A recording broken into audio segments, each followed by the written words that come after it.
The room around us is perfectly still, yet inside our chests, a frantic, unseen assembly line is running at maximum velocity.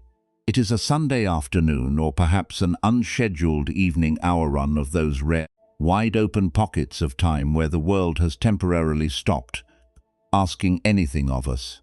Outside, the shadow of a passing cloud slides silently across the grass, and a gentle wind bends the branches of a nearby tree, an ancient, effortless movement that requires no justification, no metrics, and no final report.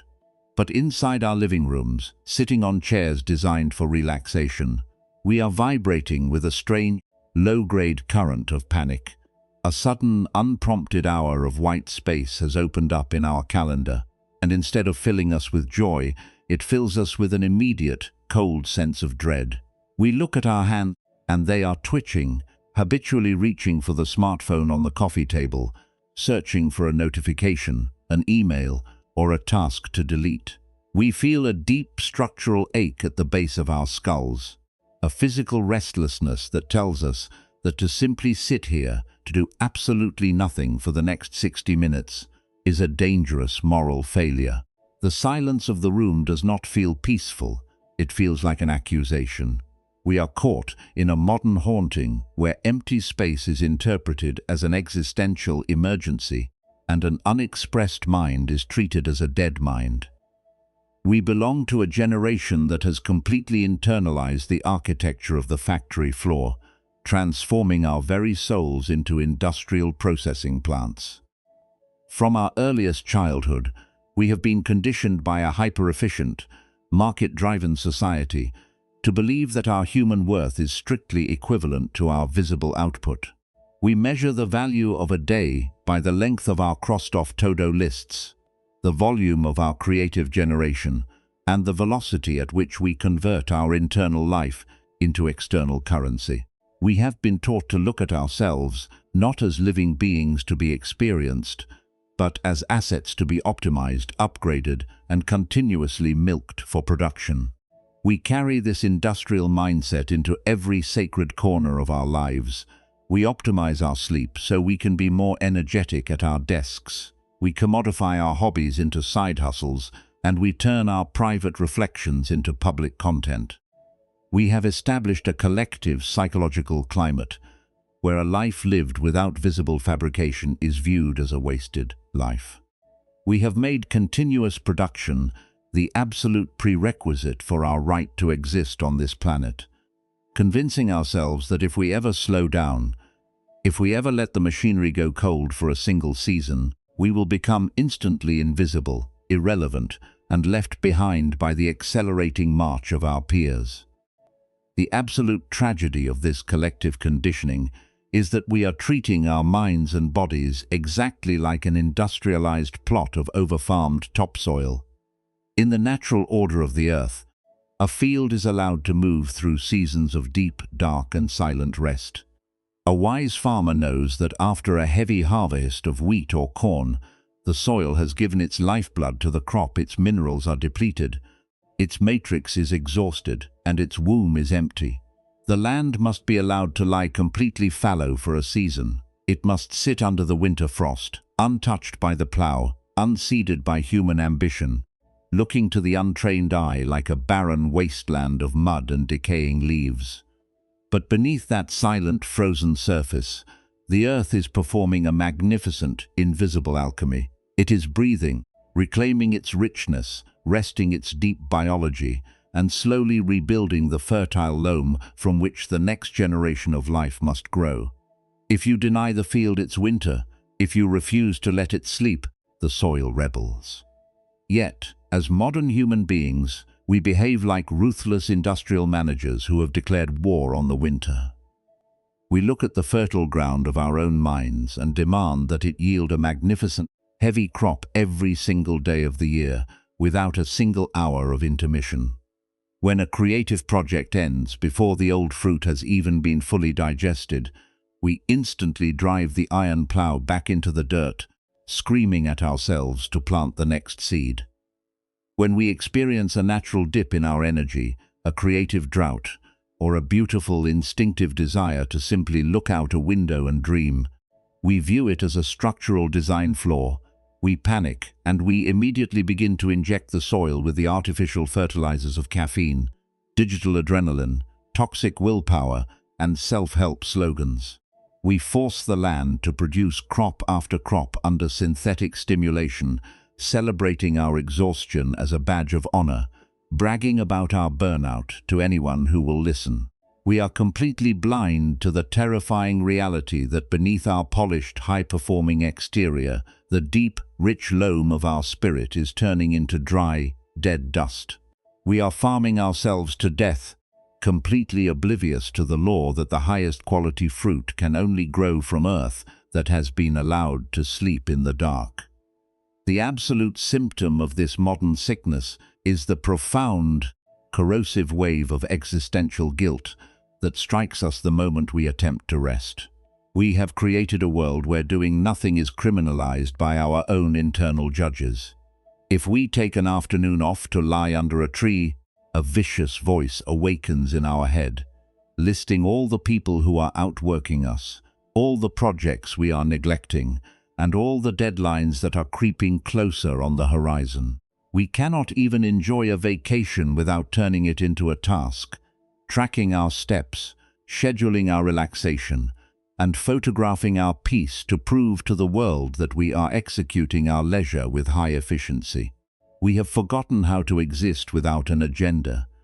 We have lost the capacity to inhabit a moment of pure, unconditioned presence, treating the empty space between our actions as a terrifying void that must be immediately stuffed with noise, information, or labor.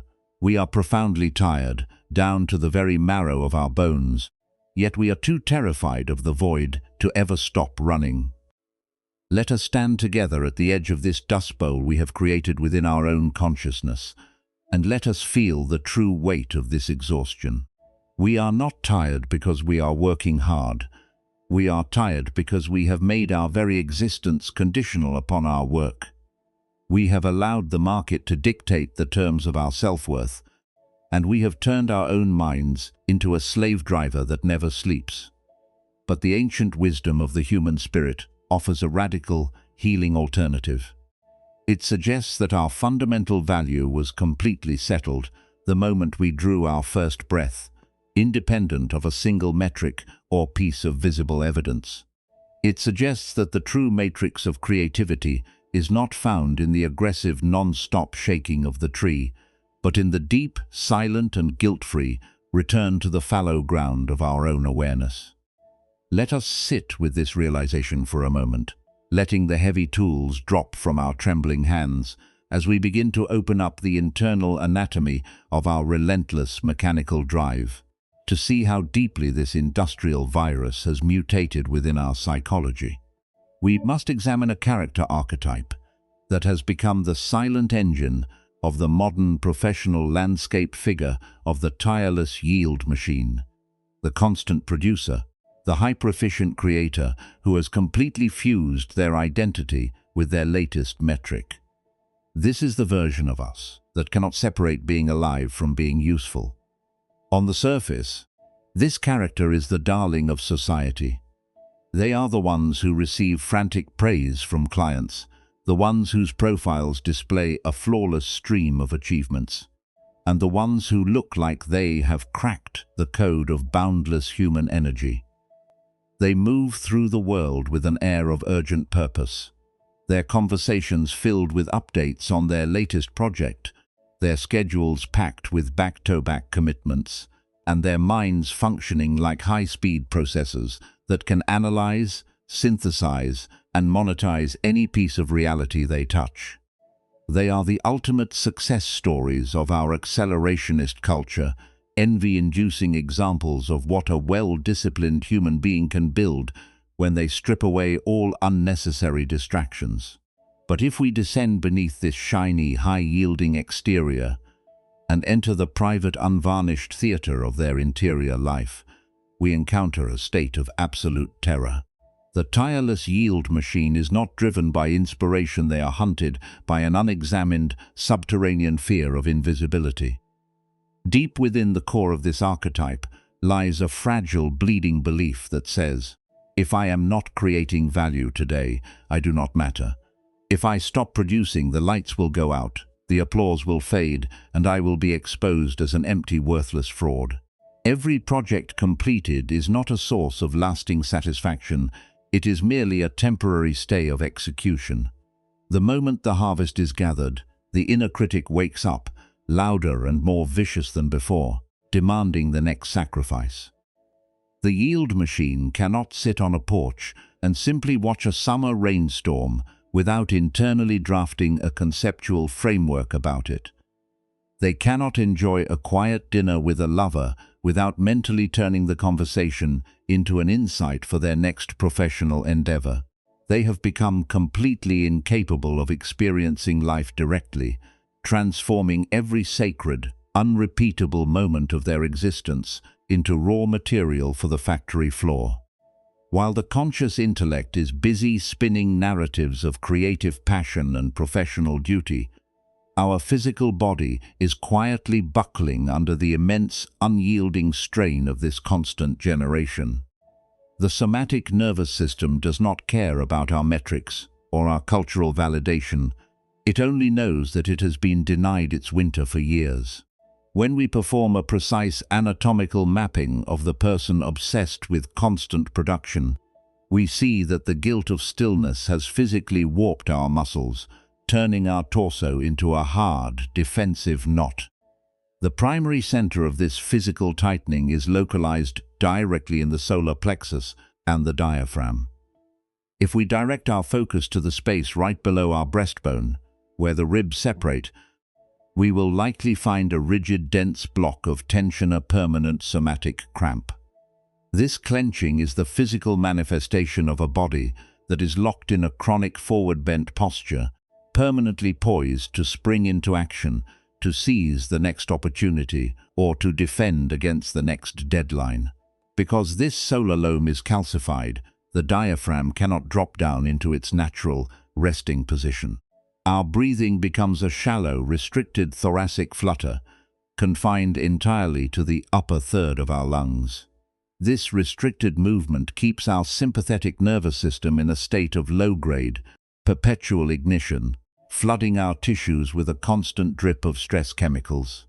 We feel a background hum of nausea in our stomachs, a persistent tightness in our core, and a deep-seated inability to fully let go, because our physical middle section is acting like a tightly wound spring that is terrified that if it relaxes for 1 second, the entire mechanisms of our life will collapse.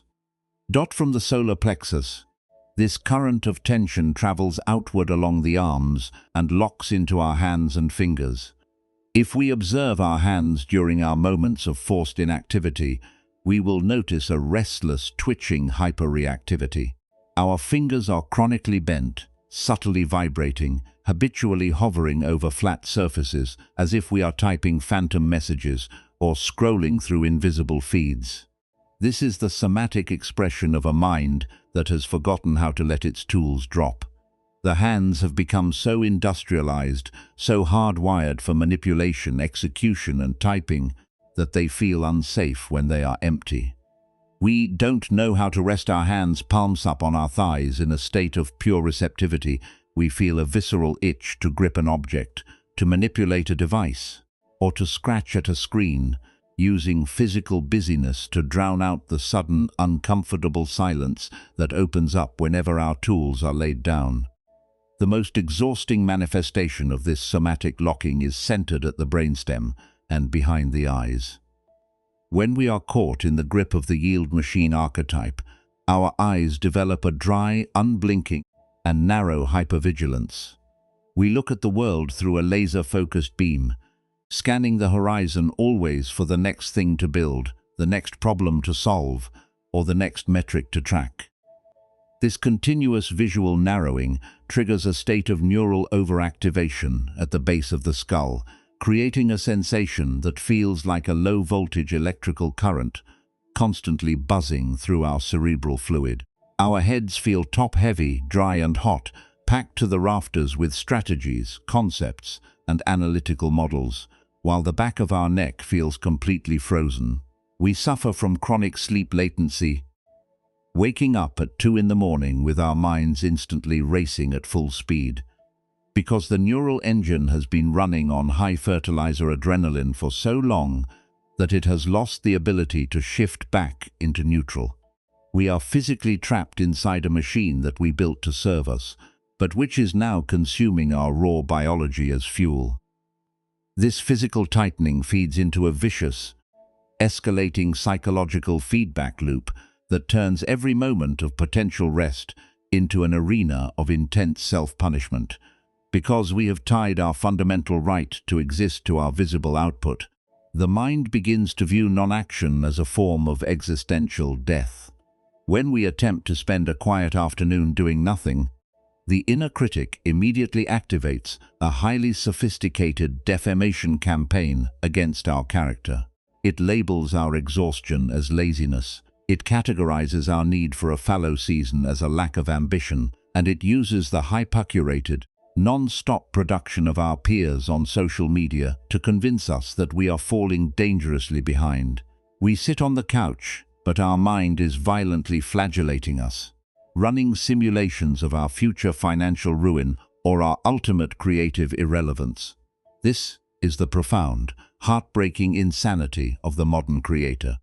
We use busyness as an emotional shield to avoid facing the deep, terrifying void of our own emptiness. We are terrified to stop, because if the noise of our production ever fades away, we will be forced to stand completely naked in the silence, facing our own existential loneliness, our own unresolved grief, and the terrifying truth that we do not know who we are when we are not working. And so, to outrun the ghost of our own insignificance, we drive ourselves back to the factory floor, forcing our exhausted, dried-out topsoil to yield yet another hollow crop, completely blind to the fact that we are destroying the very matrix of our creative spirit for the sake of an applause that can never fill the bottomless hunger of an unloved ego. To completely dismantle this relentless industrial torture chamber of the mind, we must bring the profound, cool clarity of the Buddha's insight into the very core of our internal factory floor, using it like a surgical blade to dissect the illusions that bind our worth to our work. 2,500 years ago, sitting perfectly still upon the bare earth, a human being looked through the entire mechanics of human striving and mapped the precise intersection where our natural cycles of action are transformed into a toxic prison of chronic anxiety. He did not frame this problem as a lack of discipline or a failure of time management, but as a deep, structural delusion concerning the nature of the voida delusion he bared through the timeless diagnosis of the second arrow. When we experience a natural dip in our creative energy, a season of physical exhaustion, or a temporary drought where our ideas refuse to flow, we are being struck by the first arrow of reality. This first arrow is the clean, unyielding truth of impermanence, the universal law of change that governs all conditioned phenomena on this earth. Just as the tide must recede from the shore, just as the moon must fade into the dark of the night, and just as the forest must drop its green canopy to endure the freezing winter, our human energy is designed to move in beautiful rhythmic waves of expression and collapse. The first arrow is not a design flaw, it is simply life reflecting its true nature. The drought is painful, yes, but it is neutral. It is the soil of our mind naturally requesting its fallow season so that it can rebuild its deep biology. But the modern mind, infected by the virus of constant production, refuses to allow the wound to heal. Instead of listening to the quiet wisdom of the body, the tireless yield machine reaches into its own internal quiver, pulls out a second arrow, and drives it with immense, screaming violence directly into the exact spot where the first arrow landed. This second arrow is our mental criminalization of our own rest. It is the internal judge that roars, "You cannot stop now. Look at your peers. They are outbuilding you every single day. If you take this afternoon off, you are showing weakness, you are becoming lazy, and your entire career will evaporate into irrelevance by tomorrow morning." If we look closely at our lives, we will see that the exhaustion that breaks our spirit is almost never caused by the first arrow of our actual work. It is entirely inflicted by the devastating infection of the second. The first arrow causes a natural pause. The second arrow creates a state of existential agony. We turn a beautiful, restorative winter afternoon into a private hell of self-flagellation, sitting on the couch while our minds violently whip us for failing to maintain the harvest. We mistake this internal aggression for high ambition, completely blind to the reality that we are performing an act of slow, psychological suicide, destroying the very loam of our consciousness, because we are terrified of the empty white space that lies between our words. To understand why we are so addicted to shooting this second arrow of guilt, we must perform a radical anatomical dissection of the ultimate illusion that rules our modern existence, the concept of emptiness, or what the Buddha described as sunyata. In our modern Western conditioning, we have been trained to view emptiness as an absolute horror, barren wasteland, a black hole of meaninglessness, or a terrifying lack of existence. We treat the word empty as an insult. An empty calendar is a sign of social failure, an empty page is a sign of creative block, and an empty mind is viewed as a dangerous vulnerability.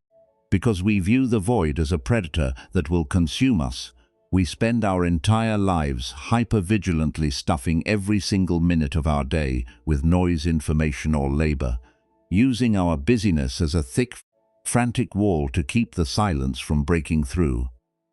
But the Buddha introduced a revolutionary, liberating insight that turns this entire paradigm completely on its head.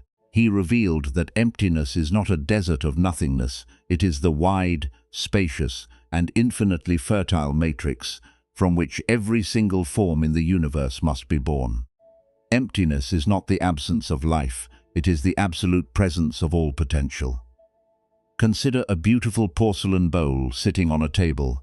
The ego looks at the bowl and values it entirely for its painted exterior, its solid clay rim, and its material weight. But the wisdom of insight points to a deeper reality. The most valuable part of the bowl is not the solid clay structure at all, it is the empty space inside the vessel. It is the emptiness that allows the bowl to hold water, to contain soup, or to gather seeds. Without that open, unconditioned void in its center, the bowl is just a useless, solid block of dirt. Consider the page you read. The optimizer mind looks only at the black ink of the letters, tracking the metrics of the words, demanding that every line be crammed with data. But it is the vast, silent white space between the letters, the margins at the edge of the sheet, and the empty pauses between the paragraphs that actually allow the words to have meaning, structure, and beauty. If you eliminate the white space, if you compress all the letters together into a single solid block of ink, the book becomes completely unreadably a dark, chaotic smudge of nonsense. Our lives have become that dark, chaotic smudge of nonsense because we have declared war on the white space. We have forgotten that the unconditioned, what the Buddha called asankata, is the silent, unmovable ground that allows all conditioned fabrications to arise and display their beauty. The ego treats life like an endless mechanical assembly line that must run continuously until the gears melt. But wisdom points to the fallow season as the most sacred hour of creation. The field that lies sleeping under the winter frost is not failing. It is performing the deepest, most essential work of its life. It is resting in its raw, unconditioned nature, allowing the dark silence to restore the deep loam that will feed the blossoms of the coming spring. When we realize that our fundamental awareness is the sky rather than the cloud, we stop viewing our creative droughts as an existential threat. We see that the silence is not a monster coming to erase our identity, but a cool, refreshing womb inviting us to lay down our heavy iron plows, step out of the frantic rhythm of the factory, and rest our weary spirits in the fertile, guilt-free open space of our own primordial being. To shift our relationship with our own minds from a non-stop industrial factory into a field of sacred fertility, we must enter the raw physical construction site of our own somatic architecture. This transformation cannot be achieved by reading more self-help books or planning our next optimization cycle. We must train our nervous system to feel absolutely secure while doing absolutely nothing. We must untie the tight knot of productivity from the inside out, descending from the overheating attic of our racing thoughts down into the deep dark loam of our embodied presence. This architecture of transformation is mapped through 3 distinct daily inner practices that allow us to reclaim our winter, drop our tools without a single shred of guilt, and rest in the boundless, creative matrix of the unconditioned. The first foundational discipline of this journey is the practice of softening the solar loam. Because our obsession with constant yield has spent years calcifying our middle section, we must actively bring the warm, unblinking light of our awareness directly into the somatic epicenter of our anxiety, the solar plexus and the diaphragm. We can engage this practice whenever we feel the sudden, cold current of guilt striking us during an unscheduled hour, or when we are sitting on a chair, trying to relax but finding our body vibrating with restlessness. We begin by placing both of our hands flat against our bare skin, right at the soft V-shape where our ribs separate below the breastbone. We close our eyes and imagine a radiant, warm sun melting the frozen block of tension beneath our palms. We consciously invite that hard, defensive solar knot to widen, to loosen, and to spread outward toward the flanks of our body. With every exhalation, we deliberately allow our abdominal wall to relax forward, completely abandoning the modern aesthetic compulsion to hold our stomach in or maintain a posture of constant readiness. We let the belly hang heavy, soft, and broad, like a fertile field waiting for the rain. The moment this solar center softens, the diaphragm is finally unlocked, allowing our breath to drop down into its true natural birthplace. As we inhale, we do not pull the air upward into the chest or the collarbones. We let the breath expand, the lower abdomen outward, like a gentle wave moving through deep water. The air travels all the way down into the pelvis, massaging our internal organs and washing away the residual cortisol that has been dripping into our tissues. And as we exhale, we do not push or manipulate the breath. We simply open our mouth slightly and let the air sigh out of us, letting go of the need to control even the expiration of our life force. We ride this breathing cycle like a leaf resting on a slow river, watching the breath rise from the silence, reach its peak, dissolve back into the dark, and rest completely in that tiny, pregnant pause at the bottom of the movement before the next wave arrives on its own.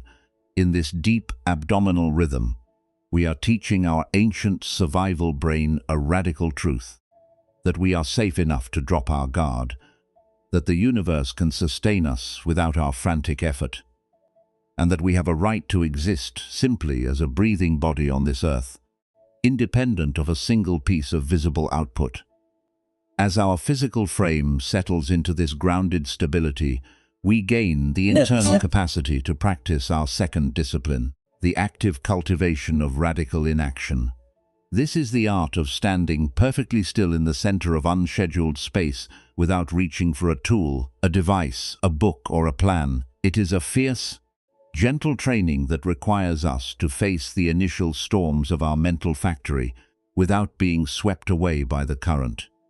When a sudden pocket of white space opens up in our day, and we feel that familiar, panicked itch to check our email, scroll through a feed, or create a new task, when the inner critic begins to launch its defamation campaign, whispering that we are falling behind, losing our edge, or becoming irrelevant, we do not obey the impulse, and we do not try to suppress it. Instead, we use the sharp, non-judgmental scalpel of insight meditation to look directly at the monster of our guilt. We remain seated with our soft belly, and we begin to label the psychological weather patterns in real time, repeating silently to ourselves: guilt, fear of invisibility, old industrial programming. This is just a passing storm of thought. By naming the process rather than identifying with the content of the narrative, we create a vital, life-saving distance between our true awareness and our conditioned psychology. We realize that we are not the guilt, we are the vast, silent space that is holding the guilt. We watch the frantic waves of our optimization programming rise up in our mind. We watch them throw their lightning bolts of self-flagellation across our thoughts, and we simply allow them to run out of rein. We do not argue with the judge, we do not try to explain why we deserve a break. We smile at the tireless yield machine within us, thank it for its desperate attempt to keep us safe from insignificance, and remain anchored in the rich, unconditioned white space of the present moment. Slowly, as the silence is allowed to breathe, the neural storm loses its velocity, the frantic urgency evaporates, and the mind returns to its natural state, clear, spacious and cool, like the sky after a heavy downpour. This internal clearing opens the way for our third discipline, the conscious embrace of our spiritual crop rotation. We must actively deconstruct the linear, accelerationist illusion that true creativity is a continuous upward line of production. We must learn to honor the winter rhythm of our souls, intentionally structuring seasons of absolute non-doing and deep, silent absorption, recognizing that this fallow period is not an intermission from our life, but the very matrix of our power. We begin to look at our creative droughts or our physical low tides not as personal failures or medical pathologies to be cured through biohacking and lifestyle upgrades, but as sacred invitations from the earth of our own consciousness. When our ideas refuse to flow, when our writing turns dry, or when our professional ambition naturally dips, we stop driving the iron plow into the dried-out soil. We consciously choose to let the field sleep. We step away from the keyboard, we close the project management software, and we allow ourselves to enter a period of radical receptivity. We read books not to extract content, but to enjoy the beauty of the sentences. We walk through forests, not to find metaphors for our next article, but to feel the damp earth beneath our heels. We sit on park benches for hours with completely empty, open hands, letting the world wash over our senses without trying to turn a single crumb of reality into an asset. During this fallow season, the optimizer within us will scream that we are wasting time, but we hold our ground with the quiet authority of a master farmer. We know that beneath the dark, frozen surface of our inaction, an invisible, miraculous alchemy is taking place. The deep loam of our spirit is resting, replenishing its lost minerals, absorbing the rich moisture of silence, and quietly rebuilding the fertile matrix that will nourish the blossoms of our next creative spring. When we live with this rhythmic intelligence, the chronic pressure that has been breaking our bodies completely vanishes. We no longer walk into our days carrying the exhausting burden of having to produce a miracle on demand. We act out of a state of overflowing abundance rather than a state of terrified deficit. We hit our marks and create our structures not because we were running away from the ghost of our own worthlessness, but because our spirit has rested so deeply in the fertile dark of the unconditioned that it cannot help but burst forth into radiant, effortless blossom, scattering its unique fruit across the earth with the spontaneous, joyful generosity of nature itself. When we finally cease the frantic, industrial warfare against our own cycles of rest, a profound, cool stillness cascades down across the parched landscape of our consciousness. This stillness is not the hollow, fragile quiet of an empty warehouse or the dead peace of a frozen desert. It is the vibrant, dark, and infinitely rich silence of a deep forest floor at midnight, a sacred fertility that requires zero external evidence to confirm its absolute completeness. The heavy, low-grade vibration of anxiety that has spent years humming inside our bones dissolves into a spacious, luminous presence. We look around the immediate parameter of our lives, And for the first time since our childhood, we are actually present to inhabit the space we occupy. The physical world rushes back into our awareness with an exquisite, breathtaking clarity that reveals our old, non-stop optimization schedules to be nothing but pale, mechanical illusions. The texture of the air against our skin feels cool and remarkably alive, carrying the subtle, shifting currents of a changing season. The sound of distant traffic, the rustle of leaves outside our window, or the quiet breathing of a pet sleeping on the rug are no longer frantic disruptions to be managed, but a beautiful, spontaneous symphony playing across the open field of our awareness.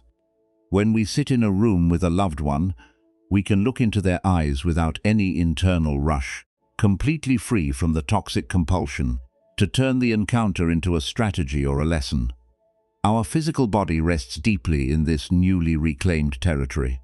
Our solar plexus is open and soft. Our hands rest palms up on our lap in a state of pure receptivity, and our breath drops effortlessly into the dark loam of our abdomen, moving with a steady, natural rhythm that trusts the silence out of which it is born. This is the state of sacred fertility, the deep, somatic realization that your fundamental worth as a living being was completely settled the moment you drew your first breath, entirely independent of a single metric, project, or piece of visible output. We have returned to the fallow ground of our own primordial being. We have stopped demanding that our minds function like an unyielding assembly line, and we have allowed ourselves to rediscover the immense power of the white space between our words.